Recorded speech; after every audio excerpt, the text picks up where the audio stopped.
ఇంటికి తీసుకుపోయి కలిసి సంసారం చేయమంటున్నారు ఆయన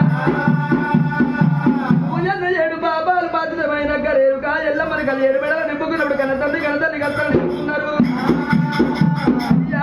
దేవతలారా ఎంత కష్టం వచ్చినా నింపుకుంటా కానీ నా లగ్గమంటే నా తల్లిదండ్రులు రావాలనయ్యా నా తమ్ముళ్ళు రావాలి నా భర్తలు రావాలి నా అయ్యబాయి నా బలగమంతా రావాలి నందుకు అందరూ పెంచారు ఒకవేళ సాధించవరించిన నా యొక్క లగ్గముల్లా తండ్రి తల్లి లేకపోతే చేసుకున్న లగ్గానికి అర్థం లేదంటున్నారు ఉరి రానున్న కాలంలో ఒకవేళ మీ కన్న తల్లి కన్న తండ్రి నీ లగ్గానికి వచ్చినట్టయితే రానున్న కాలంలో ఎన్నో బాధలు భరింపాలన్నప్పుడు మునివారు ఏమంటుండైనా దేవతలారా ఎంత కష్టం వచ్చినా నేనే భరింపుకుంటా కానీ నా తల్లిదండ్రి రావాలి నా బతుకు రావాలి ఎడ్డివారి ఉన్న ఒకవేళ నీ తల్లిదండ్రులు